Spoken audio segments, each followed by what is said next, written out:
Allez, on parle de patinage maintenant avec un grand d'Europe. Un double champion d'Europe dans ce studio. Brian Joubert, bonsoir. Bonsoir. Après Budapest en 2004, Varsovie en 2007, un deuxième titre obtenu en Pologne, plus difficile que le premier, vous nous avez confié. Pourquoi ? Beaucoup plus dur parce que nerveusement, il y avait beaucoup plus de pression, beaucoup plus de stress. Après le forfait de Stéphane Lambiel, j'étais archi favori et donc c'était une position que j'aime pas trop. Alors qu'en 2004, c'était vraiment l'effet de surprise. J'avais, même si je pouvais arriver deuxième, c'était pas grave. Et là, il fallait vraiment que je gagne ces championnats d'Europe. On va en voir quelques images, notamment du programme court pour commencer. Avec une chute d'entrée, là, ça rajoute forcément un peu de pression. Ça, c'est sûr. Mais déjà après le programme court, deuxième, puis je fais cette erreur qui est bête, mais qui me fait perdre 8 points, donc c'est énorme. Et on s'est bien ressaisi sur le long et c'était le plus important. Alors justement, vous êtes deuxième à l'issue du programme court. Vous jouez, on va dire, la sécurité sur le programme long avec un seul quadruple. Ouais. C'était la tactique vraiment mise en place avec votre entraîneur ? La tactique, on voulait quand même faire 2 quadruples. Mais après, j'étais avec donc le Tchèque qui était premier après le programme court. On n'a pas beaucoup d'expérience et je savais qu'il pouvait craquer.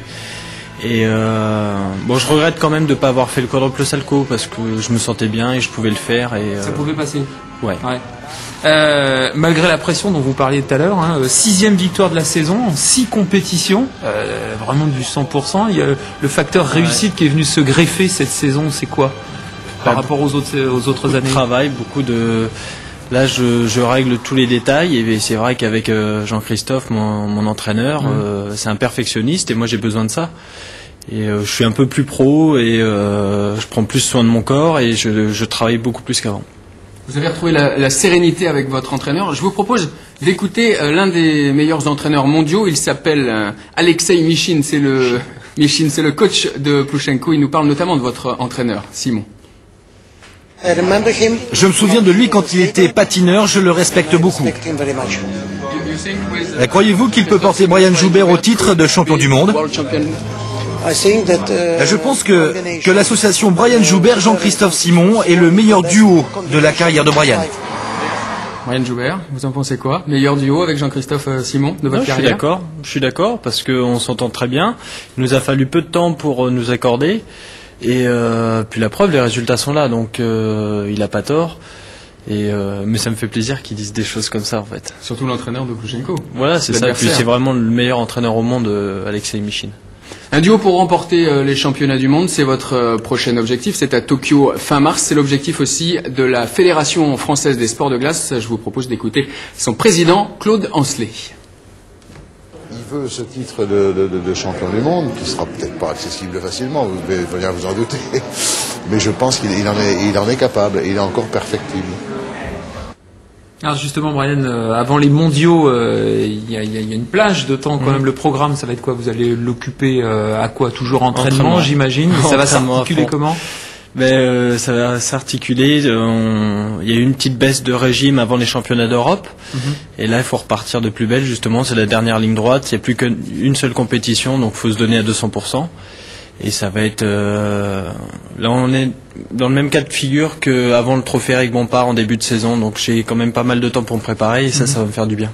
C'est une préparation physique ou alors on revoit la chorégraphie et tous les programmes ? Principalement, c'est physique. On va travailler encore l'endurance et puis bien sûr l'aspect technique pour être encore plus fiable techniquement et... Comme ça, mentalement, ça facilite les choses. Quand vous dites fiable techniquement, c'est les figures qu'on passe à l'entraînement ? Voilà, les quadruples sauts, qu'il n'y ait plus de questions à se poser, que quand on part, on y arrive du premier coup. Et quand on fait les programmes libres ou le programme court à l'entraînement, qu'il n'y ait pas de problème. Championnat du monde à Tokyo, quels seront vos adversaires, vos principaux concurrents ? Il y en a plein. Il y a bien sûr les Japonais qui seront chez eux, donc ils vont faire fort. Il y a les patineurs nord-américains, les Américains, les Canadiens, et bien sûr, il y a le champion du monde en titre, donc Stéphane Lambiel, qui normalement doit y être. On a des nouvelles de lui, Stéphane Lambiel. Il n'était pas là pour les Europes, pour les mondes. Il n'est plus la flamme, soi-disant. Voilà, c'est ça. C'est vrai qu'il fait un début de saison assez catastrophique, et il se sent plus motivé. Bon après. Il y a peut-être de l'intox là-dedans, mais je sais qu'il a envie de faire des galas. Donc on va voir. À suivre. Merci Brian Joubert d'être venu sur ce plateau. Je vous rappelle les dates de ces championnats du monde au Japon, mercredi 21 et jeudi 22 mars. Plus proche de nous cette semaine, l'actualité